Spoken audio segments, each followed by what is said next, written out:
السلام عليكم. لا تنسوا الاعجاب بالفيديو والاشتراك في القناة تشجيعا لنا لنستمر بنشر المزيد إن شاء الله. إذا كنت من المتابعين الجدد اشترك الآن في القناة ليصلك الجديد بالضغط على الزر الأحمر أسفل القناة مع تفعيل الجرس، ولا تنسوا دعم المقطع بلايك. شكرا لكم جزيل الشكر. إلا أنه قال أنه لا يثق في كل هذه الوجوه التي تتسلق اليوم. إذا أن سبق أنت ناطقا باسمه، إذن بهذه الحالة أنت ناطقا باسمه.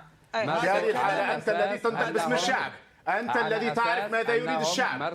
هذا الموقف أنت تأتي وكأنك من كوكب آخر، أنت لا تعيش مع الجزائريين، أنت تعيش سيد محمد العربي. سيد محمد العربي أرجوك سيد عراج، سيد محمد العربي بس نقطة نظام وليس على العاطفة. سيد عراج لم يقاطعك سيد العربي. لا قطعني، لا قطع سفيان جيلاني، قطع سفيان جيلاني وأنا وقفته، لا يستحق المقاطعة. أرجوك إذا كان هو لا ينطق لم يقل إنه ينطق باسم الشعب الجزائري. لا هو يتكلم. أسألك هل حضرتك فوضك أيضا؟ هل حضرتك فوضك الشعب الجزائري؟ لا لم يفوض أحدا. كلنا أحرار فيما نقول. لا أحد كل واحد هنا يقول رأيه طبعا، ولا أحد يملي علينا ما نقول أو لا نقول. لا أحد يملي علينا، كل واحد يقول رأيه، كل واحد رأيه محترم في هذا البرنامج.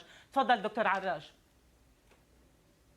حبيت نقول أنني أكاديمي ونتكلم بالمنطق ونتكلم من الواقع الذي أعيشه وأحتك به وأراه، ليس من خلال الشعارات أو الإيديولوجيات التي توجه بعض الأطراف للتحدث والتسويق لأفكار مغلوطة. أنا لا أتكلم بخطاب العاطفة ولا أتكلم بالشعارات ولا أتكلم بالشعارات التي يتبناها. تتكلم بالأموال التي تملى بها جيوبكم. أتكلم أنت عليك أن تعيد أن تدخل سنة أولى علوم سياسية. أمثالك الدكاترة هم هؤلاء يا دكتور يمررون هذا يا سيد محمد العربي.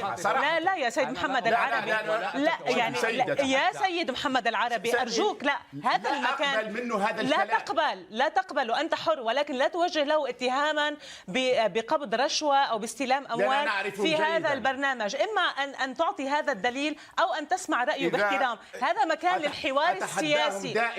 لا تتحدى أحدا أرجوك أستاذ. هذا مكان للحوار السياسي لا لتوجيه الاتهامات. لا أريد أن أسمع بقية الفكرة. لست مهتمة بهذا المكان. طبعا يخصني. هذا برنامج سياسي. أنت لا تملي علينا هنا. أنا هنا أدير الحوار. أنا هنا الحوار ولا ترفع صوتك. أنت ليست. لا ترفع صوتك. لا ترفع صوتك. أنت ترفعين صوتك. لا ترفع صوتك. أنت ليس من حقك أن تتدخلي. من حقي أن أتدخل. نحن ندير. لا. أنت تديرين الحوار، لكن لا تأخذي جنب معين. يبدو أنك تأخذين جنب النظام الجزائري. أنا لا أخذ جنب النظام الجزائري، وعليك أن تستمع للحوار منذ بدايته وأن تفهم ما أقول سيد محمد العربي. عندما تسمعين هذا الحوار انتهى. إذا كنت لا تريد أن تسمع أسئلتي وتسمع مداخلاتي فأنت لا. أنا أنهي هذا الحوار. هذا الحوار انتهى. مع السلامة. لا أنت مع السلامة. لا مع السلامة. شكرا لك. لا أقبل منك هذا الكلام. تقبل أو لا تقبل أنت حر. البي بي سي لا يجب أن توظف مثلك. أنت لست جديرة بهذا المكان. أنت قبيحة. الإناء ينضح بما فيه للأسف. محمد العربي زيتوت كان هذا في البرنامج. عذرا مشاهدينا على يعني هذه السخافة. أشكركم لمتابعة هذا الحوار. أشكر أيضا دكتور سليمان عراج الأستاذ في العلوم الجزائرية في العلوم السياسية من الجزائر، وأيضا من الجزائر سفيان جيلالي رئيس حزب جيل جديد. العالم هذا المساء متواصل.